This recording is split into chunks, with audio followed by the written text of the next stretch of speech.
අපි දැන් ඊළඟට එන්න හදන්නේ ඊළඟ ස්ලයිඩ් එකට. අපි ඉන්නේ කෝපරේට් ලෙවල් ස්ට්‍රැටජිස් ලෙසන් එකේ. අපි ඊළඟට ආවොත් අපි දකිනවා කොහොමද ඕගනයිසේෂන් එකක ස්ට්‍රැටජික් ඒම් එක ස්ට්‍රැටජික් ඔප්ෂන්ස් එක ලින්ක් වෙන්නේ. ඒ වගේම හයරාකික මොකක්ද? ඒ කියන්නේ ළමයි අපි දැන් කලින් ස්ලයිඩ් එකේ දැක්කා කම්පැනියක් ස්ට්‍රැටජි එකක් හදන්නේ, ස්ට්‍රැටජි එකක් ඩිවලොප් කරන්නේ ඕගනයිසේෂන් එකේ විෂන් මිෂන් දිහා බලලා ඒකට ගැලපෙන විදියට ඒක අචීව් කරගන්න පුළුවන් වෙන විදියට අපි ස්ට්‍රැටජි එකක් හදනවා. හදනකොට අපි කෝපරේට් ලෙවල් හදනවා, බිස්නස් ලෙවල් හදනවා, ෆන්ක්ෂනල් and ඔපරේෂනල් ලෙවල් හදනවා කියලා අපි කිව්වා. ඊට පස්සේ ඒක ඉම්ප්ලිමන්ට් කරනවා. ඉම්ප්ලිමන්ට් කළා පස්සේ බලනවා ඒක හරියට ඉම්ප්ලිමන්ට් වුණාද, අපි බලාපොරොත්තු වෙච්ච තැනට ළඟා වෙලාද නැද්ද කියලා. එතකොට මේ විදිහට ස්ට්‍රැටජිස් හදද්දී අපි කිව්වා ලෙවල්ස් 4කට අපි ස්ට්‍රැටජිස් හදනවා කියලා. අපි ස්ට්‍රැටජිස් හදන්නේ මොකටද ඇත්තටම? අපි බලාපොරොත්තු වෙන අරමුණට ඩිරෙක්ෂන් එකට ළඟා වෙන්න තමයි මේ ස්ට්‍රැටජිස් හැම එකක්ම ෆෝමියුලේට් කරන්නේ. එහෙනම් අපිට පළවෙනියෙන්ම අපි where do we want to be, අපිට කොහෙටද යන්න ඕනේ, end result එක මොකක්ද කියන තැන ගියාට පස්සේ අපිට ඕගනයිසේෂන් එකක් විදියට ඕවරෝල් ඕගනයිසේෂන් එකට තියෙනවා ටාගට්ස්, විෂන් එක, මිෂන් එක, කෝපරේට් ගෝල්ස් තියෙනවා, ඔබ්ජෙක්ටිව්ස් තියෙනවා. ඕගනයිසේෂන් එකක් විදියට සමස්තයක් විදියට. එතන මේ කියන ස්ට්‍රැටජික් ඒම්ස්, මේ කෝපරේට් ස්ට්‍රැටජික් ඒම්ස් තමයි ඕගනයිසේෂන් එකේ මේ end result අපේක්ෂිත අවසාන ප්‍රතිඵල. එහෙම නැත්නම් අපිට කොහෙටද ළඟා වෙන්න ඕන කියන තැන උඩින්ම තියෙන්නේ.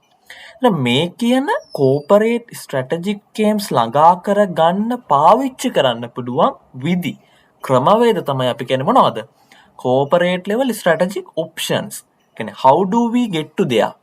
අපි කොහොමද එතනට ළඟා වෙන්නේ? මේ තියෙන අපිට යන්න ඕනේ මෙන්න මේක තමයි ළඟා කරගන්න ඕනේ. ඒක ළඟා කරගන්න අපි යන්නේ මොන පාත් එකේද? මොනවද අපිට තියෙන ඔප්ෂන්ස්? ඔප්ෂනල් පාත්ස් මොනවද? හයරාකි ඔෆ් මීන්ස් වලින් පෙන්නන ඒවා.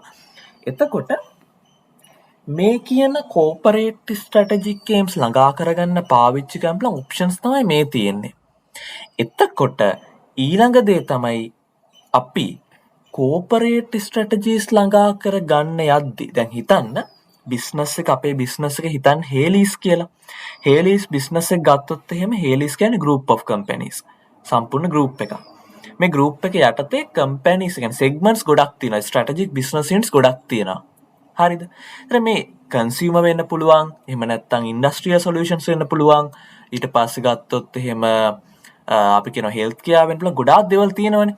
එතකොට මේ ස්ට්‍රැටජික් බිස්නස් යුනිට්ස් වලට වෙන වෙනම ඒ බිස්නස් යුනිට්ස් වලට වෙන වෙනම ඒම්ස් තියෙනවා. ඒගොල්ලන්ට වෙන වෙනම ටාගට්ස් තියෙනවා. අපි කියනවා බිස්නස් ගෝල්ස් තියෙනවා. දැන් මෙතන තියෙන කෝපරේට් ගෝල්ස්. නමුත් ඊට පහළ තියෙනවා ඒ යටතේ ඊට අනුකූලව හැදෙන බිස්නස් ගෝල්ස්. සම්පූර්ණ කෝපරේට් ගෝල්ස් ඇතුලේ ඒකේ යටතේ තියෙනවා එක එක බිස්නස් යුනිට්ස් වලට වෙන වෙනම ගෝල්ස් තියෙනවා. ඒවා ළඟා කරගන්න පුළුවන් විදියට තමයි අපි බිස්නස් ලෙවල් ස්ට්‍රැටජිස් නැත්නම් බිස්නස් ලෙවල් ස්ට්‍රැටජික් ඔප්ෂන්ස් වලින් අපිට හොඳම සූටබල් එකක් තෝරගන්නේ. ඊළඟට තියෙනවා ෆන්ක්ෂනල් ලෙවල් ස්ට්‍රැටජික් ගේම්ස්.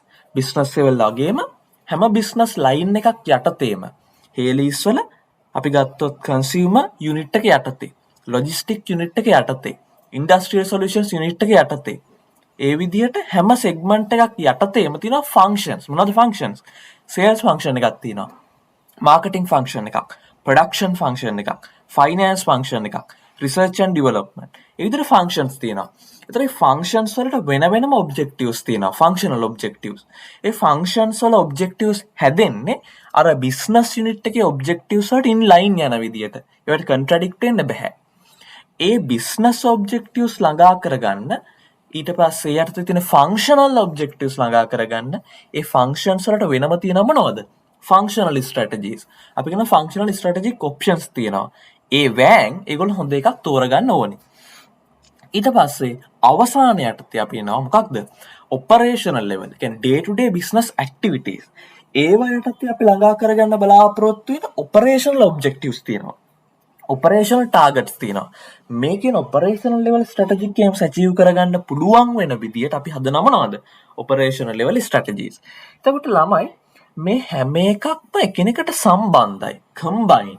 මේ කැස්කේඩින් කියලා කියන්නේ ළමයි මේ යන මේ ආකෘතියට. කැස්කේඩින් කියලා කියන්නේ නිකන් අර දියපාරක් ගලාගෙන නැත්නම් කඳු වැටියක් තියෙනවා කියන මේ තියෙන්නේ. එතකොට මේකට හේතුව තමයි කෝපරේට් ලෙවල් ස්ට්‍රැටජීස් ළඟා කර ගන්න අපි පාවිච්චි කරනවා කෝපරේට් ලෙවල් ස්ට්‍රැටජික් ඒම්ස් ළඟා කරගන්න අපි පාවිච්චි කරනවා කෝපරේට් ලෙවල් ස්ට්‍රැටජීස්.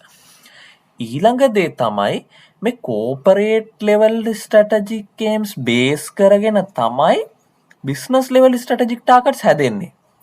ඒක ළඟා කරගන්න පුළුවන් අපි හදනවා බිස්නස් ලෙවල් ස්ට්‍රැටජීස්. මේ business level strategic aims base කරගෙන තමයි හැදෙන්නේ මොනවද? Functional level strategic aims. ඒක ළඟා කරගන්න පුළුවන් අපි හදනවා ෆන්ක්ෂනල් ලෙවල් ස්ට්‍රැටජීස්. ඔය විදිහට මේ හැම එකක්ම ඉන්ටර්කනෙක්ටඩ්. ඒ වගේම මේක පිරමීඩයක් ඇතුලේ මේවත් ඉන්ටර්කනෙක්ටඩ්. කෝපරේට් ලෙවල් ස්ට්‍රැටජික් ඒම්ස් වලට කන්සිස්ටන්ට් වෙන්න තමයි බිස්නස් යුනිට්ස් වල ස්ට්‍රැටජික් ඒම්ස් හැදෙන්න ඕනේ. බිස්නස් ගෝල්ස් වලට කන්සිස්ටන්ට් වෙන්න තමයි ෆන්ක්ෂනල් ගෝල්ස් හැදෙන්න ඕනේ. ඒ විදිහට අනිත් පැත්තට කෝපරේට් ලෙවල් ස්ට්‍රැටජීස් වලට කන්සිස්ටන්ට් වෙන්න බිස්නස් ලෙවල් ස්ට්‍රැටජීස් හැදෙන්න ඕනේ. බිස්නස් ලෙවල් ස්ට්‍රැටජීස් වලට කන්සිස්ටන්ට් වෙන්න ෆන්ක්ෂනල් ලෙවල් ස්ට්‍රැටජීස් හැදෙන්න ඕනේ. මේ හැම එකක්ම කම්බයින් කන්සිස්ටන්ට් මේ අතර අපි කියන රිලේෂන්ෂිප් එකක් තියෙනවා අනිවාර්යයෙන්ම. එතන මේ තියෙන්නේ end results වල හයරාකි එක. මේ තියෙන්නේ අපේ ක්‍රමවේදවල means වල හයරාකි එක. එතන මේකට අපි කියනවා මොකක්ද කියලාද? 8 steps cascading strategy formulation process එක. කියන්නේ මේ strategy formulation වෙන corporate level එකේ යටතේ business level එකේදී functional එකේදී operation level වලදී. එතකොට 8ක් තියෙනවා steps. මේක cascading. මේක interrelated. මේක එකිනෙකට සම්බන්ධයි. connected, logical, sequence එකක් තියෙනවා. හරිනේ.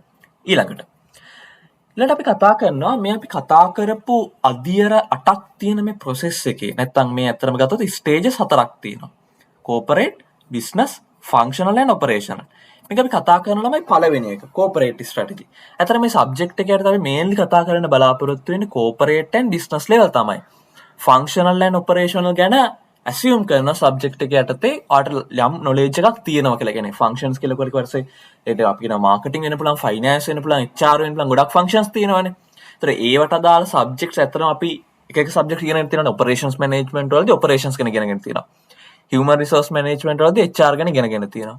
marketing management වලදී marketing ගැන ඉගෙනගෙන තියෙනවා. finance management වලදී finance ගැන ඉගෙනගෙන තියෙනවා. ඒ විදිහට ඒ functional strategies ගැන අපි ඒ සබ්ජෙක්ට්ස් වල ඉගෙනගෙන තියෙනවා කියලා ගොඩක් දුරට assume කරනවා. ඒ නිසා මේ functional හෝ operational ගැන ලොකුවට කතා කරන්න යන්නේ අපි mainly focus කරන්නේ corporate and business level strategies.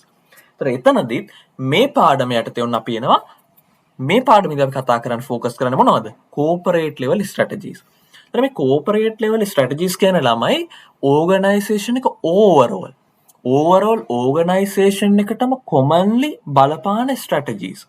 ඒ කියන්නේ organization එකේ business units ගොඩක් තියෙන්න පුළුවන්. දැන් Hales ගත්තොත් මම කිව්වා ඒකේගොල්ලන්ගේ strategic business units ගොඩක් තියෙනවා. John Keells Holdings ගත්තොත් strategic business units ගොඩක් තියෙනවා. ඒතර ඒ වගේ ගොඩක් group of companies වල Mestacorp group of companies. ඊට පස්සේ ගත්තොත් Hemas group of companies. ඒතර ගොඩක් group of companies යටතේ business units ගොඩක් තියෙන්න පුළුවන්. හැබැයි corporate strategies කියලා කියන්නේ මේ overall organization overall group එකටම බලපාන common strategies. දැන් මේක යටතේ අපි කතා කරන්නේ හැමතිස්සෙම long term oriented organization එකේ දිගු කාලීනව බලපැවැත්වෙන දේවල්. අපි දිගු කාලීනව කොහෙටද යන්නේ? එතනට අපි යන්නේ කොහොමද? ඒ ගැන තමයි මෙතනදී කතා කරන්නේ. long term direction එක. හරිනේ. එතකොට ළමයි මතක තියාගන්න මේවා points විදිහට මතක තියාගන්න ඕනේ. corporate strategy කියන එක circle එකක් නම් ඒ වටේට තියෙනවා මෙන්න මේ දේවල් ටික. මේ corporate strategy එකෙන් අපි කතා කරනවා what are the businesses that the organization want to be in? මොනවද අපි කරන business? corporate strategy එකෙන් කතා කරන අපි මොන වගේ business ද කරන්නේ? අපි මොන segments වලටද cater කරන්නේ? මොන industries වලටද අපි යන්නේ? අපි යනවාද health care වලට? අපි යනවාද sports වලට? අපි යනවාද logistics වලට? අපි යනවාද cosmetics products වලට? ඉතින් ඒ වගේ මොන business segments වලටද අපි යන්නේ? ඊට පස්සේ මොන වගේ markets වලටද අපි cater කරන්නේ? අපි මොන market එකකටද අපි කැමති cater කරන්න? අපි ගත්තොත් local market ද export ද දෙකමද? local නම් ගත්තොත් එහෙම කොයි වගේ පැත්තට වෙන්නද? අපි ගත්තොත් low income category ද middle income category ද higher level income category ද rural areas ද urban areas ද ඒ විදියට මොන වගේ මාකට් එකකටද අපි සර්ව් කරන්නේ? ඒ වගේ මේ එක එක මාකට් එකට සර්ව් කරන්නේ කොහොමද? ඊට පස්සේ ගත්තොත් ළමයි කෝපරේටිව් ස්ට්‍රැටජි එකෙන් කියනවා අපි මොන වගේ ප්‍රොඩක්ට්ද දෙන්නේ? මේ මාකට් එකට අපි දෙන්නේ අවුට්පුට් එක මොන වගේ ප්‍රොඩක්ට් එකක්ද? එතකොට ඒ ප්‍රොඩක්ට්ස් වල කැරක්ටරිස්ටික්ස් මොනවද? අපි මොකක්ද අගය කරන්නේ? මොකක්ද අපි කස්ටමර්ස් දෙන්න හදන වැලියු එක? සමහර වෙලාවට යම්කිසි බ්‍රෑන්ඩ් එකකින් Apple ගත්තොත් එයා ફોකස් කරන්නේ මොකක්ද? ක්වොලිටි එක. අපේ ප්‍රොඩක්ට් එකෙන් අපි කස්ටමර්ට දෙන්නේ ක්වොලිටි එක. ප්‍රයිස් එක ගැන නෙමෙයි අතන අපි ફોකස් කරන්නේ. මොකක්ද? ක්වොලිටි එක ගැන. හරිනේ. ඒ විදිහට අපි ගත්තොත් එක එක ඕගනයිසේෂන්ස් වල ඒගොල්ලන්ටම ආවේනික වෙච්ච අනන්‍යතාවයක් තියෙනවා. ඒතර කෝපරේටිව් ස්ට්‍රැටජි එක යටතේ ඒ අනන්‍යතාවය විස්තර කරනවා. ඒතර මේ අනන්‍යතාවයට අනුකූලව තමයි හැම ප්‍රොඩක්ට් එකක්ම නිර්මාණය වෙන්නේ අනන්‍යතාවයට අනුකූලව. ඒකෙන් පිට යන්නේ නැහැ. ඊළඟට ගත්තොත් මොන වගේ ටෙක්නොලොජි එකක්ද කෝපරේටිව් ස්ට්‍රැටජි එකකින් කියනවා අපි මොන වගේ මෙතඩොලොජි එකක්ද පාවිච්චි කරන්නේ ප්‍රොඩක්ට්ස් ඩිවෙලොප් කරන්න, ප්‍රොඩියුස් කරන්න. ප්‍රොඩක්ෂන් ටෙක්නොලොජි එක මොකක්ද? අපි කොහොමද ඒක ඇප්ලයි කරන්නේ? දැන් සමහර නැත්නම් ඕගනයිසේෂන්ස් ගත්තොත් ළමයි ඉනෝවේටිව් හැමතිස්සෙම ඕගනයිසේෂන් එක try කරනවා අලුත් ටෙක්නොලොජි එකට යන්න. developing day by day. දැන් අපි ගත්තොත් එහෙම Toyota manufacturing ගත්තොත් එහෙම ඒගොල්ලෝ හැමතිස්සෙම ඒගොල්ලන්ගේ manufacturing technologies develop කරනවා. ඒගොල්ලෝ පාවිච්චි කරන ගොඩක් දේවල් techniques. Kaizen පාවිච්චි කරනවා, JIT පාවිච්චි කරනවා. ඊට පස්සේ ගත්තොත් Six Sigma ගොඩක් technologies ගොඩක් concepts පාවිච්චි කරනවා. හැමතිස්සෙම ඒගොල්ලෝ try කරනවා අලුත් දෙයක් දෙන්න. එතකොට මේ කෝපරේටිව් ස්ට්‍රැටජි එකකින් කියනවා අපේ මොකක්ද ටෙක්නොලොජි එක අපි මොන වගේ දෙයක තැනකද ඉන්නේ. ඊළඟට ගත්තොත් එහෙම කෝපරේටිව් ස්ට්‍රැටජි එකකින් කියනවා what are the coherent actions කියලා කියන්නේ ගැළපෙන එකිනෙකට සම්බන්ධ වෙච්ච එකිනෙකට match වෙන actions මොනවද should be taken to boost combined performance of the businesses markets and products. ඒතර මෙතන කතා කරන්නේ ළමයි ඇත්තටම අපි කතා කරන්නේ එක බිස්නස් සෙග්මන්ට් එකක් ගැන නෙවෙයි. එක ප්‍රොඩක්ට් එකක් ගැන නෙවෙයි. ඔක්කොම බිස්නසස් වල ඕවරෝල් ඔක්කොම මාකට්ස් වල ඔක්කොම ප්‍රොඩක්ට්ස් වල කොහොමද අපි performance එක වැඩි කරන්නේ? කොහොමද අපි අපේ revenue එක වැඩි කරගන්නේ? අපි කස්ටමර් දෙන value එක වැඩි කරගන්නේ? ඒ සඳහා අපිට පාවිච්චි කරන්න පුළුවන් coherent එකිනෙකට සම්බන්ධ වෙච්ච actions මොනවද? මොන වගේ ක්‍රියාකාරකම්ද අපිට පාවිච්චි කරන්න පුළුවන්? ඒ දේවල්. ඊට කියනවා how to capture synergy within the business and among the businesses. ඒ කියන්නේ ළමයි මෙහෙම synergy කියලා කියන්නේ ඇත්තටම synergy කියන්නේ සරලව කිව්වොත් එහෙම synergy කියලා කියන්නේ synergistic benefits කියන ඇත්තටම ගත්තොත් දැන් ඔයා වෙනම මොකක් හරි භාණ්ඩයක් හදනවා. තව කෙනෙක් ආයි කියන්නේ ඒ භාණ්ඩයම අපි හිතමු දැන් අපි හිතමු මෙහෙම කියලා අපි හිතමු සේවකයෝ දෙන්නෙක් ඉන්නවා. එක්කෙනෙක් හදනවා ප්‍රොඩක්ට් එක අපි හිතමු විනාඩි 5ක් දෙනවා විනාඩි 5න් යා ප්‍රොඩක්ට් එක හදනවා. තව කෙනෙක් ඉන්නවා ඒ සේවකයා වගේම තව සේවකයෙක් ඉන්නවා යා ඒ ප්‍රොඩක්ට් එකම හදනවා යාත් විනාඩි 5න් හදනවා. ඒතර කම්පැනියට ඇත්තටම ගිහිලා තියෙනවා විනාඩි 5න් ප්‍රොඩක්ට් දෙකක් එළියට අවිල්ලා තියෙනවා. හැබැයි සමහර විට ඔය දෙන්න එකතු වෙලා වැඩ කරොත් ඒ කියන්නේ දෙන්න වෙන වෙනම තනියෙන් ප්‍රොඩක්ට් දෙක හදන්න නැතුව ප්‍රොඩක්ට් එකේ කොටස් දෙන්න දෙකට බෙදාගෙන හැදුවොත් එක ප්‍රොඩක්ට් එකම අපි කියනවා අර මොකද අපි කියන්නේ ඒකට අපි කියන්නේ වැඩ බෙදීම කියලා නේද වර්ක් එක අපි බෙදාගෙන කරනවා එතකොට ඒ විදියට කළා අපි හැදුවොත් එහෙම සමහර විට ඒ විනාඩි 5න් ඒ දෙන්නට එකතු වෙලා ප්‍රොඩක්ට්ස් 3ක් හදාගන්න පුළුවන් වෙන්න පුළුවන් ඒක කම්පැනියට වාසි ඒක සිනර්ජිස්ටික් බෙනිෆිට්ස් කියලා. ඒක ප්‍රැක්ටිකලි තේරුම් ගන්න ඕනේ. ප්‍රැක්ටිකලි ඒ නිසා තමයි අපේ වැඩ බෙදීම අපි ඔය ඇසෙම්බලි ලයින් අනම්මනම් ඔය කන්සෙප්ට්ස් ඇවිල්ලා තියෙන්නේ. එතකොට ළමයි තේරුම් ගන්න දේ තමයි සිනර්ජි කියන එක. දැන් විශේෂයෙන්ම ළමයි කෝපරේට් ලෙවල් එකේදී බලන්නේ හැම බිස්නස් එකක්ම ඕවරෝල්නේ. අපි ගාව බිස්නස් සෙග්මන්ට්ස් ගොඩක් තියෙනවා. ඒතර මේ හැම එකක් දිහාම දැන් අපි බලන්නේ පුළුල් දැක්මකින්. අපි බලන්නේ ඕවරෝල් ලුක් එකකින්. ඒතර අපි බලනවා අපිට පුළුවන්ද මේ බිස්නස් සෙග්මන්ට්ස් අතර හදන්න රිලේෂන්ෂිප් එකක්, හදන්න සිනර්ජි එකක්. ඒ කියන්නේ ළම එක්සැම්පල් එක සමහර වෙලාවට අපි හිතමු දැන් අපි හිතමු මෙන්න මේ වගේ දෙයක්. අපි හිතමු ඔයා හදනවා. ඔයාගේ ඕවරෝල් බිස්නස් අපි හිතමු ඔයාගේ කොන්ග්ලොමරේට් බිස්නස් යුනිට් එකක් තියෙනවා. ඒතර ඔයා හදනවා මොකක් හරි අපි හිතමු හදනවා පාන්. අපි හිතමු පාන් හදනවා. පාන් හදලා ඔයා ඩිලිවර් කරනවා. ඔයාගේ ඩිලිවරි සර්විස් එකක් තියෙනවා. ඒතර ඔයා පාන් හදලා ඔයා පාන් මැනුෆැක්චර් කරලා ඔයා කඩවලට දානවා. ඒක ඔයාගේ එක බිස්නස් යුනිට් එකක්. ඊට පස්සේ ඔයාගේ තව බිස්නස් යුනිට් එකක් තියෙනවා ट्रांसपोर्ट सर्विसेस प्रोवाइड කරනවා ලොජිස්ටික් සර්විසස් ප්‍රොවයිඩ් කරනවා එක එක ඒ කියන්නේ කස්ටමර්ස්ලාගේ අවශ්‍යතාවය අනුව ඔයා ट्रांसपोर्ट सर्विसेस प्रोवाइड කරනවා එතකොට ඔයා දකිනවා ඔයා පාන් හදලා ඔයා කඩවලට දාන්න ඕනේ ඒකට ඔයාට ट्रांसपोर्ट सर्विस එකක් යූස් කරන්න වෙනවා ඒකට ඔයා වෙන කෙනෙක්ව හයර් කරලා තමයි දැනට කරන්නේ එතකොට ඒකට ඔයාට කොස්ට් එකක් යනවා ඒ කොස්ට් එක නිසා ඔයා විකුණන ප්‍රොඩක්ට් එකේ මිලත් වැඩි වෙනවා ඔයා බලනවා ඊට වඩා ඔයාට පුළුවන් මොකක්ද කරන්න පුළුවන් ඔයා කරන ට්‍රාන්ස්පෝර්ට් බිස්නස් සෙග්මන්ට් එක නැත්නම් අපි කියනවා ලොජිස්ටික්ස් සෙක්ටර් එකේ ඒ ට්‍රාන්ස්පෝර්ට් වෙහිකල්ම ඔයාගේ වැඩේට යූස් කරනවා. يعني ඉන්ටර් බිස්නස් අතර ඔයා කනෙක්ෂන් එකක් හදනවා. ඒගොල්ලන්ගේ ට්‍රාන්ස්පෝර්ට් වෙහිකල් මේකට යූස් කරලා ඒවා පාවිච්චි කරාම ඔයාට කොස්ට් එක මොකද්ද කරන්න පුළුවන් වෙන්නේ? අඩු කරගන්න පුළුවන්. ඊට සිනර්ජිස්ටික් බෙනිෆිට්ස් හම්බ වෙනවා. එතකොට මේ විදිහට දැන් සමහර ලාවට අපි දකිනවා බිස්නස් තියෙනවා ඒ බිස්නස් වල සෙග්මන්ට්ස් ගොඩක් තියෙනවා ෆැක්ට් කෙනෙක් එක ඒවට එක ෆැක්ටරිස් තියෙනවා ඒක බිස්නස් කෝපරේෂන් එකක් තුල එයා ගාව තියෙනවා කෙනෙක් එයාක ෆැක්ටරි එකක නෑ ඇඳුම් මහණෙක් කරන්නේ තන හරිද ඒතකොට එයාගේ අවුට්පුට් එක වෙන්නේ ක්ලෝත්ස් ඊට පස්සේ තව ෆැක්ටරි එකක් තියෙනවා කොස්මැටික්ස් හදන්නේ ඒතර කොස්මැටික්ස් වල වෙනම ෆැක්ටරි එකක් තියෙනවා දැන් මේ ඩිලිවරි එක අපි හිතමු ඔයා ප්‍රොඩක්ට්ස් දෙකම එක්ස්පෝර්ට් කරනවා ප්‍රොඩක්ට්ස් දෙකම අපනයනය කරනවා දැන් ජපානයේ වගේ ගත්තොත් එහෙම ගොඩක් ෆැක්ටරිස් තියෙනවා ඔක්කොම ගොඩක් ප්‍රොඩක්ට්ස් අපනයනය කරනවා ඒගොල්ලෝ. අපි ඉම්පෝර්ට් කරනවා ඒගොල්ලෝ එක්ස්පෝර්ට් කරනවා. ඒතර ඒගොල්ලෝට පුළුවන් ඒගොල්ලන්ගේ පෝට් එකට වරායට අර ෆැක්ටරිස් දෙකෙන් ලොරි දෙකකින් කන්ටේනර්ස් දෙකකින් බාණ්ඩ ගෙනියන්න නැතුව ඒ ප්‍රොඩක්ට්ස් දෙකම එකම වෙහිකල් එකේ එකම ඩෙලිවරි වෙහිකල් එකේ පෝට් එකට යවන්න පුළුවන්. ඒක බලනවා කෝපරේට් ලෙවල් එකේදී කොහොමද බිස්නස් එකක් ඇතුලේ බිස්නස් එකක් ඇතුලේ විතරක් නෙමෙයි බිස්නස් යුනිට්ස් අතර කොහොමද මේ සිනර්ජි එක හදන්නේ කියලා.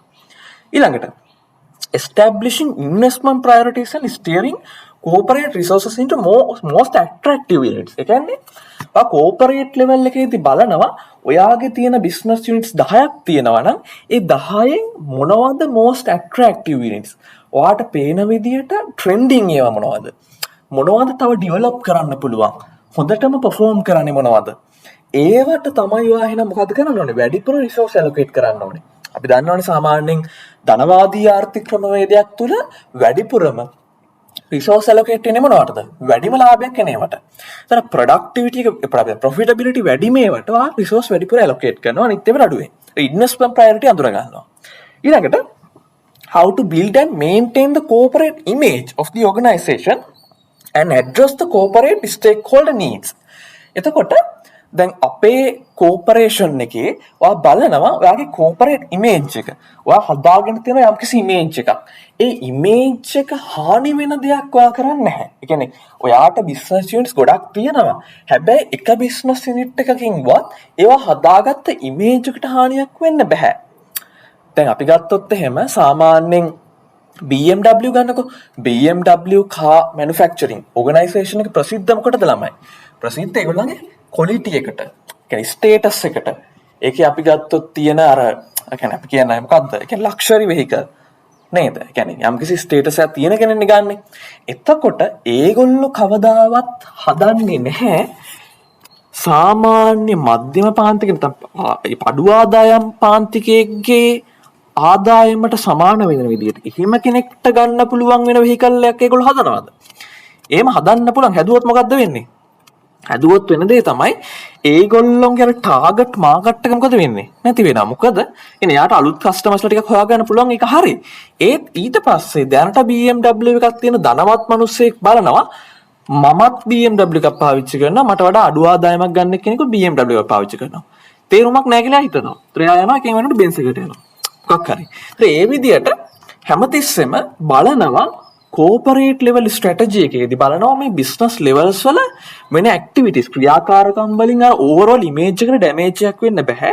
ඒ කෝපරේට් ඉමේජ් එක මේන්ටේන් කරගන්න එක වැඩි දියුණු කරන්න ඒ මගින් අපේ කෝපරේට් ස්ටේක් හෝල්ඩර්ස්ලාගේ නීඩ්ස් ඇඩ්‍රස් කරන්න try කරනවා.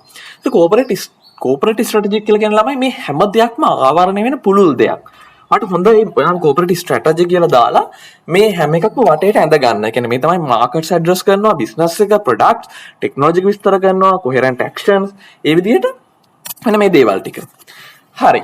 මේ කෝපරේට් ස්ට්‍රැටජි එක කියන එකෙන් ඇඩ්‍රස් කරන දේවල් කන්සර්න් කරන ඒරියාස් තමයි අපි කිව්වේ. ඊළඟට කෝපරේට් ස්ට්‍රැටජිස් කියන ඒවා වර්ග තුනක් අඳුන ගන්න පුළුවන් අපිට. කියන්නේ ඔයාට තියෙන කෝපරේට් ස්ට්‍රැටජික් ඔප්ෂන්ස් මේන් ඔප්ෂන්ස් අපිට තුනක් අඳුන ගන්න පුළුවන්. මේ මේන් ඔප්ෂන්ස් තුන හැදෙන්නේ ළමයි අත්තට මතක තියාගන්න අපි ඒ වෙලාවේ ඩීල් කරන ඉෂුව එක අනුව තමයි අපි මේ අඳුනගන්න අපි පාවිච්චි කරන ස්ට්‍රැටජි එක මොකක්ද කියලා. කියන්නේ ඔයාට තියෙන ඉෂුව එක විසඳ ගන්න ඔයා පාවිච්චි කරන්නේ මේ තුනෙන් මොකක්ද? කියන්නේ ඔයා විසඳන ඔයා ඇඩ්‍රස් කරන්න හදන ඉෂුව එක මොකක්ද? ඒක විසඳන්න හදන විදිය මොකක්ද? ඒක අනුව තමයි මේ අපි කෝපරේට් ස්ට්‍රැටජි වල වර්ග තුනක් අඳුනගන්නේ. ඒ කියන්නේ පළවෙනි එක ගත්තොත් එහෙම firms overall orientation towards growth stability or retrenchment. කියන්නේ ඔයා මේ වෙලාවේ විසඳ ගන්න හදන ඔයා යන්න හදන්නේ growth එකටද? එහෙම නැත්නම් ඔයාට ඕනේ මේ පවතින තත්ත්වය නඳා පවතින්න. ටිකක් අමාරු කාලයක්. ඔයාට ඕනේ මේ පවතින තත්ත්වය නඳා පවතින්න stable වෙන්න. නැත්නම් ඔයාට ඕනේ retrenchment එකකට වොලියුම් එක අඩු කරන්න. අපි size එක අඩු කරන්න, activities අඩු කරන්න. හරිනේ. ඒතර එහෙම තත්ත්වයකටද ඔයාට යන්න ඕනේ. ඊළඟට ගත්තොත් දෙවැනි එක the industries or markets in which the firm competes through its products and business units. ඒ කියන්නේ ඔයාට ඕනි ඔයාගේ issue එක තමයි ඔයාට ලොකු competition එකක් තියෙනවා. ඔයාගේ විවිධ products තියෙනවා markets වලට ඔයා කේට කරන ඒවා හරහා ඔයාට ලොකු competition එකක් ඇවිල්ලා තියෙනවා. ඒකට face කරන්න කොහොමද? ඔයා කොහොමද මේ industry එක ඇතුලේ මේ market එක ඇතුලේ ඔයාගේ products එක use කරගෙන ඔයා කොහොමද compete කරන්නේ? ඒතර ඒකද ඔයාට තියෙන ප්‍රශ්නේ. ඊට පස්සේ ගත්තොත් the manner in which management coordinate activities, transfer resources and cultivate capabilities among product lines and business units. ඔයාට business units ගොඩක් තියෙනවා. ඔයාට product lines ගොඩක් තියෙනවා. ඔයාට දැන් තියෙන ප්‍රශ්නේ මේ එක එක segments අතර නැත්නම් මේ එක එක business units අතර කොහොමද activities coordinate කරන්නේ? ක්‍රියාකාරකම් කොහොමද සම්බන්ධීකරණය කරන්නේ මේ වගේ ජාලයක් තුළ? ඒ වගේම මේ එක එක business units අතර ඔයාට පුළුවන් resource මාරු කරන්න, transfer කරගන්න, හුවමාරු කරගන්න. ඒ වගේම capabilities තියෙන අපි ගාව තියෙන නිපුණතාවයන් අපි ගාව තියෙන හැකියාවන් කොහොමද ඒ අතර මාරු කරගන්නේ ඉන්ටර්චේන්ජ් කරගන්නේ. ඒක කරගන්න විදිහට තියෙන ප්‍රශ්නේ. කියන්නේ ළමයි ඔයාට තියෙන ප්‍රශ්නෙට ඔයා උත්තරේ හොයාගන්න විදිහ. ඒක අනුව තමයි මේ ස්ට්‍රැටජික් ඔප්ෂන්ස් තුනක් තියෙන්නේ. කියන්නේ ඔයාගේ දැන් තියෙන ප්‍රශ්නේ ඇත්තටම මේ grow වෙන විදිය ගැන නෙමෙයි වෙන්න පුළුවන්. ඔයාට තියෙන ප්‍රශ්නේ තමයි ඔයාට කම්පිටිෂන් ප්‍රශ්නයක් තියෙන්නේ. මේ ඉන්ඩස්ට්‍රි එක හරි කම්පිටිටිව්. දැන් මේකට ඇඩ්‍රස් කරගන්නේ කොහොමද ඔයා? තමයි පෝර්ට්ෆෝලියෝ ස්ට්‍රැටජියෙන් කතා කරන්නේ. ඒතර ඒක නම් එහෙනම් ඇඩ්‍රස් වෙන ස්ට්‍රැටජි එක මොකද්ද? Portfolio strategy. නැත්තම් සමහරලාට ඔයා මේ ඉන්නේ පැන්ඩමික් සිටුේෂන් එක. මේ COVID-19 එක බිස්නස් එක රැකගන්න එක අමාරුයි. ඉන්ඩස්ට්‍රි එක වැටෙන්න පුළුවන්. එතකොට ඔයා හරි අමාරුවෙන් බිස්නස් එක කරන්නේ. ලොකුවට ප්‍රොෆිට්ස් නැහැ. ඒතර ඔයාට ඕනි ස්ටේබල් වෙන්න. ඔයාට ඕනි ස්ටේබල් වෙන ස්ට්‍රැටජි එකක්. ඔයාට ප්‍රශ්නේ තියෙන කොහොමද බිස්නස් එක ස්ටේබල් කරගෙන යන්නේ. ඒක නම් ඔයාගේ ප්‍රශ්නය මොකක්ද ඔයාගේ ස්ට්‍රැටජි එක? ඩිරෙක්ෂනල් ස්ට්‍රැටජි. දැන් මේ ස්ට්‍රැටජිස් වර්ග තුනක් තියෙනවා. ඔප්ෂන්ස් වර්ග තුනක් තියෙනවා මොනවද? Directional strategy, portfolio strategy, and parenting strategy. හරිනේ. දැන් පේරන්ටිං ස්ට්‍රැටජි කියන එක යටතේ නම් අපි කියවනේ දැන් අර එතනදී කතා කරන්නේ මොනවද? අපි කොහොමද බිස්නස් යුනිට්ස් අතර රිසෝස් මාරු කරගන්නේ? capabilities cultivate කරගන්නේ. ඉතින් ඒක කතා කරන parenting කියන ළම හේතුව මේකයි. ගොඩක් වෙලාවට මේ தත්ත්වය උදා වෙන්නේ parent and subsidiary relationships එක්ක. කියන්නේ parent company ඉන්නවා එයා යටත් subsidiaries තියෙනවා. දැන් parent තමයි parent company එක බලනවා කොහොමද මට පුළුවන් වෙන්නේ මගේ subsidiaries අතර capabilities. දැන් අපි හිතමු අපේ business එකේ ඉන්න හොඳ capable අපි human resources තියෙනවා. අපිට හොඳ employees ලා ඉන්නවා. හොඳ දැනුමක් තියෙන කට්ටිය ඉන්නවා. innovative කට්ටිය ඉන්නවා. අපි කොහොමද ඒ knowledge එක අර SBUs වල අර අනිත් තියෙන subsidiaries වල pass කරගන්නේ කොහොමද? එමෙන්න ගත්තොත් එහෙම ඔයාගාව තියෙන සම්පත්, ඔයාගාව තියෙන resources, ඔයාගාව තියෙන හොඳ technology. ඔයා කොහොමද ඒක අනිත් අයට transfer කරගන්නේ? අන්න ඒ විදියට. ඒතර ඒක නම් ප්‍රශ්න අපි කියන එකට strategy එක parenting strategy කියලා. හරිනේ. ඒත් අතරම මේ කෝපරේටිව් ස්ට්‍රැටජික් ඔප්ෂන්ස් තුනෙන් අපි මේන්ලි කතා කරන්නේ. වැඩිපුරම කතා කරන්නේ 80%කට වඩා කතා කරන්නේ ඩිරෙක්ෂනල් ස්ට්‍රැටජිස් ගැන. ඊට පස්සේ ගත්තොත් අපි පෝර්ට්ෆෝලියෝ ගැන කතා කරනවා, පේරන්ටිං ගැන ලොකුවට කතා කිරීමක් මේ පාඩම යටතේ වෙන්නේ නැහැ. හරි. අපි එන පළවෙනි එකට. ඩිරෙක්ෂනල් ස්ට්‍රැටජි. මේක තමයි ලොකුම එක. ඩිරෙක්ෂනල් ස්ට්‍රැටජි වල අපි කතා කරන්නේ ළමයි අතරම කම්පැනි ඩිරෙක්ෂන් එක, ඔරියන්ටේෂන් එක මොකක්ද කියන එක ගැන. හරිද? මේකට අපි කියනවා ග්‍රෑන්ඩ් ස්ට්‍රැටජිස් කියලාත් කියනවා. මේක අපි කතා කරන්නේ කම්පැනි ඔරියන්ටේෂන් එක, ජෙනරල් ඔරියන්ටේෂන් එක අපි ගත්තොත් එහෙම ඕවරෝල් කම්පැනි දැක්ම මොකක්ද? growth strategy එකක්ද, stability strategy එකක්ද, retrenchment strategy එකක්ද? ඒ කියන්නේ ඕගනයිසේෂන් එකක් විදියට ඔයාගේ long term උපනතිය, අපි කියනවා දිගුකාලීන උපනතිය මොකක්ද? දිගුකාලීන ගමන් මාර්ගය growth එකක් කරාද යන්න හදන්නේ? එහෙම නැත්නම් ඔයාට ඕනි දැනට තියෙන තත්ත්වයේ චේන්ජස් කරන්න නැතුව කරන්ට් ඇක්ටිවිටීස් ඒ විදියට ස්ටේබල් පවත්වාගෙන යන්නද? එහෙම නැත්නම් ඔයාට ඕනි කම්පැනි ඇක්ටිවිටීස් වල ලෙවල් එක අඩු කරන්නද, රිඩියුස් කරන්නද, කැපැසිටි එක රිස්ට්‍රික්ට් කරන්නද? તો ඔයගේ ස්ට්‍රැටජිස් වර්ග තුනක් තියෙනවා. growth strategies, stability strategies and retrenchment strategies. මේ එක එකක් යටතේ වෙන වෙනම තියෙනවා. කියන්නේ මේවා ළමයි overall concepts. මේක හොඳට පාඩම අනිවාර්යයෙන්ම ඒකේ sequence එක මතක තියාගෙන යන්න, නැත්නම් අගට යනකොට අමතක වෙයි මොකක් ගැනද මේ කතා කර හිටියේ කියලා. අගට යනකොට මතක නැති මේ මොකක්ද මේ අපි කතා කරන්න ගත්තේ කියලා. මොකද්ද අපි කියන්නේ? corporate strategies වර්ග තුනක් තියෙනවා. directional මොනවද? ඊට පස්සේ තියෙනවා අපි කව portfolio, අනිත් එක parenting. directional යටතේ තව තුනක් තියෙනවා. මොනවද? growth, stability, retrenchment. හරි. ඊළඟට අපි යන පළවෙනි එක growth strategies. growth strategies කියලා කියන්නේ කම්පැනියට ඕනි grow වෙන්න. වර්ධනාත්මක උපනතියක් තමයි අපිට ඕනේ. අපි හදන්නේ ස්ටේබල් වෙන්නවත් රිට්‍රෙන්ච් වෙන්නවත් නෙමෙයි. අපි ගත්තොත් එහෙම අපි සරල රේඛාවක් ඇන්දොත් ඒක බිඳුවෙන් නම් පටන් ගන්න. බිඳුවේ ඉඳන් දිගටම ඉන්න නෙමෙයි. මයිනස් පැත්තට යන්නත් නෙමෙයි. අපිට ඕනේ බිඳුවේ ඉඳන් පොසිටිව් පැත්තට යන්න. ප්ලස් සයිඩ් එකට යන්න.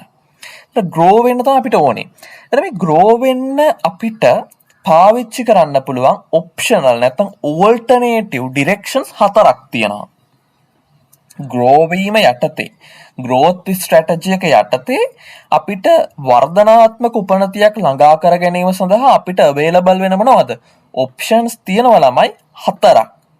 වර්ධනාත්මක උපනතියක් වෙනුවෙන් පාවිච්චි කළ හැකි options අපි ගාව තියෙනවා හතරක්. ඒක තමයි අපි කියනවා මේක ප්‍රසිද්ධ theory එකක් Answer of Matrix. Answer of Product Market Matrix කියලා අපි කියනවා. ඉතින් ඒක. දැන් මේකේ මේ growth එක යටතේ growth strategy එක යටතේ හඳුන්වලා දෙනවා නැත්නම් අනු strategies හතරක් හඳුන්වලා දෙනවා. ඒ හඳුන්වලා දෙන්නේ ළමයි කාරණා දෙකක් බේස් කරගෙන. එකක් තමයි product එක බේස් කරගෙන, අනිත් එක තමයි market එක බේස් කරගෙන. product එක බේස් කරගෙන සහ market එක බේස් කරගෙන. කියන්නේ product එක existing product එකක්ද, දැනට පවතින product එකක්ද, නැත්නම් product එක අලුත් product එකක්ද? market එක දැනට පවතින market එකක්ද, එහෙම නැත්නම් අලුත් market එකකට කේට කරන්න කියලා. ඒත් ඔන්න ඔය කාරණා දෙක පදනම් කරගෙන මෙයා අඳුන ගන්න options හතරක් තියෙනවා. එතකොට කම්පැනි එකට එක්ක පුළුවන් පළවෙනි කොටුව A මොකක්ද? existing product එකක්, දැනට market එකේ විකුණන product එකක්, sell වෙන product එකක් දැනට පවතින market එකකට, existing market එකට විකුණන්න පුළුවන්. එහෙම නැත්තම් පුළුවන් B එක, B sell එක මොකක්ද? අලුත් product එකක් existing market එකට දෙන්න පුළුවන්. දැනට තියෙන market එකටම අලුත් product එකක් දෙනවා. ඊළඟට C මොකද්ද? existing product එකක් new market එකට. ඒ කියන්නේ දැනට අපි විකුණන product එකක්ම අපි දැනට විකුණන market එකකින් ඔබට ගිහලා අලුත් market එකකට විකුණනවා. එහෙම නැත්තම් අපිට යන්න පුළුවන් සම්පූර්ණයෙන්ම අලුත් product එකක් සම්පූර්ණයෙන්ම අලුත් market එකට launch කරන්න පුළුවන්. ඒ ඔය විදියට අපි ගාව තියෙන options හතරක්. මේ options හතරට අපි නම් හතරක් කියනවා. දැන් මෙතන ළමයි අතරම ගත්තොත් මේකේ දක්වලා තියෙන existing product එකක් existing market එකට දෙනවා කියන එකට එක නමක් නෙමෙයි දෙකක්. දෙකක් කියලා කියන්නේ මෙතන options දෙකක් තියෙනවා අතරම. market penetration and consolidation. මේක දෙකක්. ගොඩක් වෙලාවට හැබැයි අපි mainly ගොඩක් වෙලාවට අපි දැකලා තියෙන්නේ existing product existing market එකට දෙනවා කියන එකටදී market penetration ගොඩක් වෙලාවට but මෙතන දෙකක් කතා කරනවා. ඊළඟට අලුත් product එකක් දැනට පවතින market එකට දෙනවා අපි කියනවා product development කියලා. ඊට පස්සේ අලුත් market එකකට දැනට තියෙන product එකක් දෙනට අපි කියනවා market development කියලා. ඊට පස්සේ අලුත් market එකකට අලුත් product එකක් දෙනට අපි කියනවා diversification කියලා. හරිද? දැන් අපි ඉන්නේ growth strategy වල කොටස් හතරක් තියෙනවා. market penetration or consolidation, product development, market development and diversification. හරිනේ? ඊළඟට දැන් example එකක් අපි කිව්වොත් ළමයි දැන් සරල උදාහරණයක් අපි ගත්තොත් එහෙම අපි උදාහරණයක් නෙමෙයි මෙහෙම හිතමුකෝ. ගොඩක් වෙලාවට අපි ගොඩක් වෙලාවට කරන දේ තමයි සාමාන්‍යයෙන් අපි දැනට තියෙන මාකට් එකකට ප්‍රවිෂ්ඨ වෙන්න. අපි ගොඩක් වෙලාවට ළමයි කරන අලුතෙන් දෙයක් කරනට වඩා අපි සාමාන්‍යයෙන් අලුතෙන් බිස්නස් එකක් පටන් ගන්නදී කරන්නේ අලුත්ම දෙයක් කරන එක නෙමෙයිනේ. දැනට තියෙන දේම අපි දැනට තියෙන කට්ටියටම කියන්නේ දැනට ඉන්න කස්ටමර්ස්ලටම දැන් අපි තමයි උදාහරණයක් හිතන්න පාරක කඩයක් තියනවා කියලා. සිල්ලර කඩයක් දාලා තියනවා. ඒතර ඔයාත් මොකද කරන්නේ? ඔයාත් කඩයක් දානවා. ඒ කඩේ ඉස්සරහින්ම තව කඩයක් දානවා. ඒ වගේම කඩයක් එක වෙනසක් නැහැ. නම විතරයි වෙනස්. ඒකේ තියෙන බඩුත් ඒවම තමයි. ඒ වෙන 아무තු කස්ටමර්ස් ලෙනවා කියලා එකක් නැහැ. ඒ පාරේ ඉන්නේ මිනිස්සුම තමයි එතනට එන්නේ. එහෙමනේ දැන් ලංකාවේ ගොඩක් වෙලාවට අපි ගත්තොත් එහෙම කොහේ හරි ටයර් කඩයක් දැම්මොත් ඒ ළඟ හරියෙන් තව ටයර් කඩයක් දානවා. ඊට පස්සේ කොහේ හරි ගත්තොත් එහෙම මෝටර් වාහන මොන හරි අමතර කොටස් කඩයක් දැම්මොත් ඒ ළඟම තව එකක් දානවා. කියන්නේ හැමතැනම එහෙමනේ යන්නේ නේද? ඒ කියන්නේ කවුරු හරි එකක් කරොත් ඒ ළඟින් මේ જાතියම තව එකක් කරනවා. ඒතර එතන එක්සිස්ටිං ප්‍රොඩක්ට් එකක් එක්සිස්ටිං මාකට් එකට තමයි දෙන්නේ වෙනසක් නෑ එතන. ප්‍රොඩක්ට් එක වෙනසුත් නෑ මාකට් එක වෙනසුත් නෑ ඔක්කොම එකයි. දැන් මුලින්ම මාකට් එකට එන්ටර් වෙන්නේ එහෙම දැන්. ඒක ඩොමිනෝස් පීසා ගත්තොත් එහෙම ඩොමිනෝස් පීසා කියන එක ලංකාවට එනකොට ඒගොල්ලෝ මොකද්ද මුලින්ම ඉතින් කරේ? ඒගොල්ලෝ කරේ පීසා හට් දැනට තියෙන මාකට් එකේ තියෙන ඒගොල්ලෝ විකුණන පීසා එක. ඒ වර්ගයේම ඒවා ඒ කැටගරීස්ම ඒගොල්ලොත් විකුණුවා. අලුත් මාකට් සෙග්මන්ට් එකක් මුලින්ම කීයට කරේ නෑ. කෙලින්ම සාමාන්‍ය ඒ පීසා හට් එක ඇඩ්‍රස් කරපු මාකට් සෙග්මන්ට් එකටම ඇඩ්‍රස් කරා. තමයි මුලින්ම මේ අපි කියන මාකට් පෙනට්‍රේෂන් කියලා. එතකොට ඊට පස්සේ ඒගොල්ලන්ට පුළුවන් මෙන්න මෙහෙම කරන්න. මගේ ඩොමිනෝස් මේක කරා හොන කර කියලා මම කරන්න පුළුවන් දෙයක්. ඩොමිනෝස්ලට පුළුවන් දෙවනි ඔප්ෂන් එක විදියට දැන් ඒගොල්ලෝ දැනට තියෙන මාකට් එකේ යම් කොටසක් අල්ලගෙන තියෙනවා. ඒ ප්‍රොඩක්ට් එකම තමයි දෙන්නේ. එයාලට පුළුවන් පීසා හට් එකේ නොදෙන ඩොමිනෝස් වලට පුළුවන් අලුත් ප්‍රොඩක්ට් එකක් දෙන්න පීසා මිලදී ගන්න කස්ටමර්ස්ලටම. අර කස්ටමර්ස්ලටම අලුත් ප්‍රොඩක්ට් එකක් දෙනවා. සමහර වෙලාවට අපි හිතමු ඒකට අලුතෙන් දෙනවා පීසා වෙනකොට සබ්මැරින් එකක් දෙනවා. කියන්නේ පීසාත් විකුණනවා සබ්මැරින් ප්‍රොඩක්ට් එකක්. අලුත් එකක්. හරිනේ. විකුණනවා. මොකක් රයිස් නැත රයිස් ප්‍රොඩක්ට් එකක්. මොකක් හරි එකක්. ඊළඟ ගත්තොත් එහෙම ඕන්නම් පුළුවන් මොකද්ද? අපිට ඕන්නම් පුළුවන් දැනට දෙන පීසා ප්‍රොඩක්ට් එකම දැනට දෙන පීසා එකම අපිට පුළුවන් අලුත් මාකට් එකකට දෙන්න. දැන් සාමාන්‍යයෙන් ළමයි අපි ගත්තොත් හැම කෙනෙක් කෙනෙක් සාමාන්‍ය මිනිස්සු හැමදාම දෛනිකව පීසා කන්නේ නැහනේ. එහෙම පිස්සුවක් නැහනේ. සහනිත් එක හැමෝටම එහෙම අවශ්‍යතාවයක් නැහැ. විශේෂ අවස්ථාවක් තිබ්බොත් තමයි එහෙම කන්නේ. හරිනේ. ඒක සාමාන්‍ය මිනිස්සු එහෙම තමයි. ඒ කියන්නේ middle level, higher level customers ලා නේ මං කියන්නේ. ඒතර ලෝවර් ලෙවල් කස්ටමර්ස් ලාව ඇට්‍රැක්ට් කරගන්න, ඒ මාකට් එකට කේටර් කරන්න මේගොල්ලන්ට කරන්න පුළුවන් දේ අසන ඩොමිනෝස් ලා කරපු දෙයක් තමයි සාමාන්‍යයෙන් පීසා හට් එකක ප්‍රයිස් එකට වඩා අඩු ගානට රුපියල් 200 ගාන ඉඳන් පීසා සෙල් කරා. ඒතර ඒගොල්ලෝ අලුත් මාකට් එකක් ඇඩ්‍රස් කරනවා. හැබැයි දැනට තියෙන ප්‍රොඩක්ට් එකම තමයි දෙන්නේ. හරිනේ. ඒතර ඒ විදියට. එහෙම නැත්තම් මේගොල්ලන්ට පුළුවන් අලුත්ම මාකට් එකට යන්න. අලුත් ප්‍රොඩක්ට් එකක් එක්ක. අලුත් ප්‍රොඩක්ට් එකක් එක්ක අලුත් මාකට් එකකට. හරිද? ඒ කියන්නේ එක්සැම්පල් එකක් අපි ගත්තොත් එහෙම ඩොමිනෝස් ඉන්ට්‍රොඩියුස් කරනවා මොකක් හරි ඩ්‍රින්ක් ප්‍රොඩක්ට් එකක්. මොකක් හරි ඩ්‍රින්ක් එකක්. හරිද? මොන හරි ජූස් එකක් හරි නැත්නම් පෙප්සි වගේ මොකක් හරි ප්‍රොඩක්ට් එකක් හරි එහෙම ප්‍රොඩක්ට් එකක් ඉන්ට්‍රොඩියුස් කරනවා ඒක අලුත් මාකට් එකට එක්ස්පෝර්ට් කරන්න. කියන්නේ ලංකාවේ තමයි දැනට ඒගොල්ලෝ මෙතන බිස්නස් එක කරන්නේ එක්ස්පෝර්ට් කරන්න. මෙන්න මෙහි හදන ප්‍රොඩක්ට් එක එක්ස්පෝර්ට් කරන්න අලුත් බීම ප්‍රොඩක්ට් එකක්. එහෙම වෙන්න පුළුවන්. එක්සැම්පල් එකක් මම කිව්වේ. ඒතර ඔය විදියට වෙන්න පුළුවන්. ඉතින් growth strategy කියන යටතේ තියෙන options. අපි යනෝගේ පළවෙනි එකට අපි වෙන වෙනම හැම එකක් කතා කරනවා. market penetration, consolidation, product development, market development and diversification. පළවෙනි එක. market penetration. මොකද්ද මේ? existing product එකක් existing market එකකට දෙනවා. අන්න බලන්න ළමයි. This is by which the organization may takes increased share of its existing markets with its existing product range is on the face of it the most obvious strategic direction. හරි මට තව පොඩි දෙයක් කියන්න බැරුණා. ඒකත් කියලා ඉන්න. මේකේ ළමයි මේ accounts of matrix එකේ තව දෙයක් තියෙනවා. මේකේ ඔයා product එක existing product එකක් නම් විකුණන්න හදන්නේ risk එක අඩුයි. existing product එකක් වෙනුවට අලුත් product එකක් විකුණන්න යනවා නම් risk එක වැඩි. market එක දැනට තියෙන market එක නම් කේට කරන්න හදන්නේ risk එක අඩුයි. market එක අලුත් එකකට යන්න හදන risk එක වැඩි. ඒ කියන්නේ මේකේ horizontally දකුණු පැත්තට යන risk එක වැඩි වෙනවා. මේකේ පහළට එනකොට vertically පල්ලෙහාට එන්නේ risk එක වැඩි වෙනවා. සරලව කිව්වොත් මේ A ඉඳන් D දක්වා මෙහෙම අපි ඇන්දොත් එහෙම විකර්ණයක් මේ සමචතුරස්‍රය ඇතුලේ විකර්ණයක් ඇන්දොත් මෙහෙට එන්න එන්න රිස්ක් එක වැඩි වෙනවා. හරිනේ. රිස්ක් එක අඩුම වෙන්නේ මේ පළවෙනි ඔප්ෂන් එක මාකට් පෙනිට්‍රේෂන්. හරිනේ. ඒ කියන්නේ මේ most obvious strategic direction කියලා කියන්නේ ගොඩක් අය පාවිච්චි කරන මේක රිස්ක් එක අඩු මේක. It builds on existing strategic capabilities and does not require the organization to enter into uncharted territory. ඒ කියන්නේ මෙහෙම. ඒ කියන්නේ ළමයි අපිට ඕන අපි යන්න හදනවා දැන් අපි සරල උදාහරණයක් ගත්තොත් එහෙම අපි කිව්වේ අර එක පාරේ දැනට සිල්ලර කඩයක් තියෙනකොට එතන ඒ වෙන කඩ නැහැ සිල්ලර කඩ ඒ පාරේ ඉන්නේ ඒ ගමේ ඉන්නේ ඔක්කොම මිනිස්සු ටික ඉන්නේ ඒ කඩේට. ඒතර 100%ක් මාකට් ෂෙයාර් එක තියෙන්නේ ඒ කඩේට. ඔයා අලුතෙන් කඩයක් දානවා ඒ වගේම කඩයක් ඒ ප්‍රොඩක්ට්ස්මයි ඒ වෙනසක් නැහැ ඒ වගේමයි ඒ කස්ටමර්ස්ලට තමයි විකුණන්නේ. හරිනේ ප්‍රයිසස් වල වෙනසක් නැහැ කියලා හිතන්න ප්‍රයිසස් වල වෙනසක් නැහැ කියලා දැනට. ඒතර දානවා. දැම්මට පස්සේ වෙන්නේ මොකද්ද? වෙන්නේ ඔයාට ඕනි ඒ අරයාගේ තිබ්බ 100 මාකට් % ෂෙයාර් එක අඩු කරලා ඔයාගේ ෂෙයාර් එක වැඩි කරගන්නවට ඕනි. ඒතර ඒක කරගන්න විදිහ තමයි මේ කියන්නේ. දැන් ඔයාට ඕනි ඇත්තටම ළමයි grow වෙන්න. එතන growth නේ අපි කතා කරන්නේ. grow වෙන්න ඕනේ. ඒ කියන්නේ ඔයාට ඕනි වර්ධනය වෙන්න. ඔයාගේ ෂෙයාර් එක වැඩි කරගන්න. ඔයාට කරන්න පුළුවන් දේවල් කිහිපයක් තියෙනවා. එක ඔයාට පුළුවන් ඔයාගේ ප්‍රොඩක්ට් එක කම්පිටිටර්ට වඩා අඩු ප්‍රයිස් එකකට දෙන්න. يعني ඔයාගේ ඔය ඒ දැනට ඉන්න කස්ටමර්ස්ලට අඩු ප්‍රයිස් එකකට ප්‍රොඩක්ට් එක දෙන්න පුළුවන්. ඒ හරහා ඔයාට මාකට් එක අල්ලගන්න පුළුවන්. සාමාන්‍ය පෙනට්‍රේෂන් කියන එකේ සරල අර්ථයක් තමයි අපි අඩු ප්‍රයිස් එකකට ප්‍රොඩක්ට් එකක් දීලා මාකට් එක අල්ලගන්නවා කියන එක. ඒක එකක්.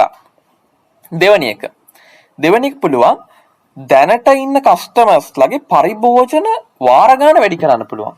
ෆ්‍රීකවන්සි එක වැඩි කරන්න පුළුවන්. යූසේජ් එක වැඩි කරන්න පුළුවන්. එක්සැම්පල් එකක් අපි සිග්නල් ගන්නකො. සිග්නල් ගත්තොත් එහෙම ඒගොල්ලෝ කියනවා මොකක්ද? දවසට දෙපාරක් දත් මදින්න. රැයටත් දත් මදිමු කියලා කියනවා. ඒ කියන්නේ මොකද්ද කියන්න දන්නේ? ඒ කියන්නේ ඒගොල්ලෝ දන්නවා ගොඩක් බහුතරයක් ලංකාවේ ඉන්න අය උදේට විතරයි මදින්නේ රැයට මදින්නේ නැහැ කියලා. ඒකට ඒගොල්ලන්ට ඕන, ඒ කියන්නේ ඊ මිනිස්සු ගැන හිතලා වෙන්නත් පුළුවන් නැති වෙන කොහොම හරි මම දන්නේ නැහැ. නමුත් කොහොම හරි ඒගොල්ලන්ට ඕනේ මොකද්ද? කන්සම්ප්ෂන් එක වැඩි කරන්න. ඒගොල්ලන්ට ඕනේ ඒගොල්ලන්ගේ පරිභෝජනය වැඩි කරගන්න. ඉන්න කස්ටමර්ස්ලට අලුත් කස්ටමර්ස්ලා නෙමෙයි. ඉන්න කස්ටමර්ස්ලාගේම කන්සම්ප්ෂන් එක වැඩි කරන්න. ඒක තව ස්ට්‍රැටජියක් මේ යටතේ. මේ මාකට් පෙනිට්‍රේෂන් අපේ අරමුණ වෙන්නේ ෂෙයාර් එක වැඩි කරගන්න එක. ෂෙයාර් එක වැඩි කරන එකක් කරන්න පුළුවන්. ෂෙයාර් එක වැඩි කරන්න තව පුළුවන් අපිට පුළුවන් අපේ මාකටිං හරහා මාකටිං කැම්පේන්ස් හරහා එතකොට අපි කොහොමද ප්‍රොඩක්ට් එක කස්ටමර්ස් දෙන්නේ කියන හරහා අපිට පුළුවන් අලුත් කස්ටමර්ස්ලා ඇට්‍රැක්ට් කරගන්න. මේ සෙග්මන්ට් එකේ ඉන්න අපිට ආවෙනික අපිට අවනතව කියන අපි ගාව බඩු ගන්නෙ නැති අලුත් අයව ඇට්‍රැක්ට් කරගන්න පුළුවන්. ඒක තව එකක්. ඊළඟට ගත්තොත් මොකද්ද? දැන් අපි හිතමු උදාහරණයක්. දැන් මේ COVID-19 එක පැන්ඩමික් සිටුේෂන් එකත් එක්ක සාමාන්‍යයෙන් කස්ටමර්ස් සමහර අය ඉන්නවා. ඒගොල්ලෝ සුපර් මාකට් වලට එහෙම යන්නේ නැහැ. එහෙම කරන්නේ නැති කස්ටමර්ස්ලා ඉන්නවා. එතකොට ඒගොල්ලෝ සාමාන්‍යයෙන් බඩු ගන්නේ ළඟ කඩේකින් ගිහලා ගන්නේ. මේ එහෙම කොහෙවත් එහෙම දුර යන්නේ නැහැ. සුපර් මාකට්ස් වල යන්නේ නැහැ. ඒතකොට ඒ වගේ අය සුපර් මාකට් එකට ආකර්ෂණය කරගන්න සුපර් මාකට් එකක් ඇඩ්වර්ටයිස්මන්ට් එකක් දානවා. ඔයා මෙන්න මේ නම්බරේට කෝල් එකක් දෙන්න මේ මෙච්චරක බඩු මල්ලක් දෙනවා අපි ගෙනත් දෙනවා මෙන්න මෙච්චරයි ගාණ මේ මෙච්චර ගාණක් තමයි මෙච්චරට අපි දෙන්නේ මේක ඇතුළේ මෙන්න මේ දේවල් තියෙනවා කියලා. ඒතර එයා එකපාරක් අපි හිතන්නේ බඩු මල්ල ගන්නවා කියලා මේ COVID-19 ගෙදර ඉන්න කාලේ ඊට පස්සේ යා නිතැතින්ම ඊළඟ පාර පුරුදු වෙන්න පුළුවන් නිකමට හරි ඒ සුපර් මාකට් එකේ බඩු ගන්න. ඒතර ඒ වගේ කස්ටමර් කෙනෙක් ආකර්ෂණය කරගන්නවා. එහෙම නැත්නම් මේකට අපිට කරන්න පුළුවන් තව දෙයක් තමයි ළමයි ඇක්වයර් කරගන්න පුළුවන්. අපිට ඕනේ මාකට් ෂෙයාර් එක වැඩි කරගන්නනේ. අපි වගේම තව ප්‍රොඩක්ට්ස් විකුණන තව අය ඉන්නවා. ඒගොල්ලන් අපි ඇක්වයර් කරනවා. අර මං කිව්ව එක සිල්ලර් කඩයක් දැම්මම තව එකක් දැම්ම කියලා. ඒ කඩේ අයට පුළුවන් ටික දවසක් ගිහිල්ලා මොකද්ද ගන්න පුළුවන්. ඔන්න අර කඩේ සල්ලි දීලා ගන්න පුළුවන්. ඒතර ඒකත් ඒගොල්ලන්ගේ. ඒතර සම්පූර්ණ මාකට් ෂෙයාර් එක ඒගොල්ලන්ගේ. ඒතර එහෙම. However, organizations seeking greater market penetration may face two constraints. One is retaliation from competitors and the legal constraints. ඒ කියන්නේ මෙහෙම. ඒ කියන්නේ දැන් මේ මාකට් පෙනිට්‍රේෂන් එකට අපි හදන්නේ ළමයි එකම ඒ කියන්නේ සමාන ප්‍රොඩක්ට් එකක් සමාන මාකට් එකනේ නේද? ඒ කියන්නේ ඒ අනිත් අපේ කම්පිටිටර් හදන ප්‍රොඩක්ට් එක දැනට තියෙන ප්‍රොඩක්ට් එකක්ම තමයි අපි මේ මාකට් එකට දෙන්න හදන්නේ. අලුත් ප්‍රොඩක්ට් එකක් නෙවෙයිනේ නේද? ඒත් එහෙම වුණාම අපිට වෙන්න පුළුවන් ප්‍රශ්න දෙකක් තියෙනවා. එකක් තමයි අපිට කම්පිටිටර්ස් වලින් තර්ජනය එන්න පුළුවන්. කියන්නේ එකට කරන දේවල් එන්න පුළුවන්. නේද? කම්පීට් කරන දේවල්. කියන්නේ අපි අලුතෙන් මාකට් එකට ආවට පස්සේ වෙන පුළුවන් දේ තමයි කම්පිටිටර් අපිව එලව ගන්න වෙන දේවල් කරන්න පුළුවන්. හරිනේ. කියන්නේ යානිකන් ඉන්නේ නැහැ එතකොට. හරි. ඊළඟට ගත්තොත් එහෙනම් මොකද්ද වෙන්න පුළුවන්? ලීගල් කන්ස්ට්‍රේන්ට්ස් වෙන්න පුළුවන්. ඒ කියන්නේ දැන් මෙහෙම. දැන් අපි ගත්තොත් එහෙනම් මෙතන අපි කරන්නේ මාකට් ෂෙයාර් එක වැඩි කරන එකනේ. දැන් මාකට් ෂෙයාර් එක අපි වැඩි කරනවා කියන එක වෙන දේ තමයි. අපි තුමු දැන් අපි වෙන කම්පැනිස් ඇක්වයර් කරගෙන යනවා. එතකොට ඒකට ගවර්න්මන්ට් එක දකින්න පුළුවන්. සාමාන්‍යයෙන් ළමයි ඔයාලා අහලා තියෙන දේ අපි ඉකොනොමි වල ඉගෙනගෙන තියෙනවා ඒකාධිකාර. ඒකාධිකාර කියන ඒවා සමහර වෙලාවට වෙන්න පුළුවන් දේ තමයි මොකක් හරි වෙළඳපොළක ඒකාධිකාරයක් තියෙනකොට ඒකෙන් පාරිභෝගික සූරාකෑමකට ලක් වෙන්න පුළුවන්. කස්ටමර්ස්ලට හොඳ නෑ ඒක. ඒ වගේම සුළු හා මධ්‍ය පරිමාණ ව්‍යාපාරිකයන්ට හොඳ නෑ. يعني දැන් අපි දන්න සුපර් මාකට්ස් ආවට පස්සේ මොකද්ද වෙන්නේ? වෙන්නේ පොඩි පොඩි කඩ ඔක්කොම වැහිලා යනවානේ. ඉතින් ඒ වගේ වෙන්න පුළුවන්. එතකොට රජය පුළුවන් ලීගල් කන්ස්ට්‍රේන්ට්ස් දාන්න. නීතිමය බාධක පනවන්න පුළුවන් මේ වෙළඳපොලේ තියෙන ඒකාධිකාරී බලය අඩු කරන්න. ඒතර ඔය වගේ ප්‍රශ්න වෙන්න පුළුවන්. retaliation from competitors and legal constraints. හරි. මේ growth strategy එකේ පළවෙනි එකේ තියෙන පළවෙනි part එක ඉවරයි. growth එකේ එක පළවෙනි strategy එක මොකද්ද? market penetration. දෙවෙනි එක consolidation. අපි නා consolidation. මේක ළමයි අරකම තමයි පොඩි වෙනසක් තියෙනවා. consolidation යටතේ අපි ඉන්නේ මොකද්ද? existing product එකක් දෙන්න existing market එකට. හැබැයි consolidation is where organizations focus defensively on their current markets with current products. මොකද්ද? organizations focus defensively. ඒ කියන්නේ organization එක මෙතනදී බලන්නේ තමන්ගේ market share එක වැඩි කරගන්න නෙවෙයි ළමයි. හරිද? දැන් අපි කලින් කතා කරේ මොකද market penetration අපි කතා කරේ අපේ අරමුණ වෙන්නේ හැමතිස්සෙම අපේ ප්‍රොඩක්ට් එකේ market share එක වැඩි කරගන්න. දැන් අපේ ටාගට් එක. ඒකට තමයි ගොඩක් දේවල් කරනවා කියලා අපි කිව්වේ. දැන් මෙතනදී අපේ අරමුණ වෙන්නේ market share එක වැඩි කරගන්න නෙමෙයි, defense කරගන්න. පවතින තත්ත්වය රඳා පවත්ව ගන්න. Formally this strategy occupies the same box in the answer of matrix as market penetration but not oriented to growth. ඒ කියන්නේ දැන් මේක තමයි මෙතන තියෙන ප්‍රශ්නේ. අතර අපි දැන් කතා කරන්නේ growth strategies ගැන. ඒකයි සාමාන්‍යයෙන් ගොඩක් කරලා මේ consolidation කියන කතා කරන්නේ මේ part එක යටතේ. නමුත් අපි ගත්තොත් එහෙම growth කියන අපේ orientation එක growth. නමුත් මේ consolidation strategy එක oriented නැහැ growth එක කරේ. මෙතන අපි කතා කරන්නේ grow එකක් ගැන නෙමෙයි. මෙතන අපි අතන මේ කතා කරන්න හේතුව තමයි මේකත් existing product එකක් existing market එකක් වීම. ඒතර existing product එකක්ම existing market එකට තමයි දෙන්නේ. හැබැයි අපේ අරමුණ වෙන්නේ market share එක වැඩි කරගන්න නෙවෙයි, retain වෙන්න. අපිට ඕනේ නැහැ අනිත් competitorsලා අභිවා යන්න, අඩු මිලකට බාර දෙන අනිත් අයව acquire කරගන්න, usage එක වැඩි කරන්න, නැත්නම් අනිත් companies acquire කරන්න. එහෙම ඕනේ නැහැ අපිට. අපිට ඕනේ එක්කෝ මේකේ forms දෙකක් වෙන්න පුළුවන් කියලා කියනවා. එක්කෝ දැනට තියෙන market share එක defend කරගන්න, පවත්ව ගන්න, රඳව ගන්න. එහෙම නැත්නම් අපි කියන down sizing නැත්නම් divestment. අපිට ඕනේ අඩු කරගන්න, size එක අඩු කරගන්න, activities අඩු කරගන්න, නැත්නම් retrench වෙන්න. ඒ දෙකම වෙන්න පුළුවන් කියලා කියනවා. ඒතර මේක අපි ගත්තොත් එimhe අර වගේමයි මෙතන තියෙන වෙනස තමයි අපේ orientation එක growth නෙමෙයි හැබැයි. අපේ අරමුණ වෙන්නේ defensive mood එකක් අපේ තියෙන. හරිනේ. ඒතර ඔය අපි කතා කරේ ළමයි growth strategy එක යටතේ එන්න පුළුවන් පළවෙනි strategic මේ දින සෙල් එක පළවෙනි එක. එතකොට ආ දැන් මතක තියන්න අපි ඉන්නේ කොතනද කියලා. අපි කිව්වා corporate level strategic options තුනයි මොනවද? directional, portfolio, parenting. ඊට පළවෙනි එක මොකක්ද ඒකේ? directional. directional යටතේ තියෙනවා තුනක්. growth, stability, retrenchment. ඊට growth එක ගත්තොත් එහෙනම් ඒකේ තියෙනවා හතරක්. හරිද? මොකක්ද? market penetration, consolidation, product development, market development and diversification. අපි ඒකේ පළවෙනි part එක ඉවර කරා. හරිනේ.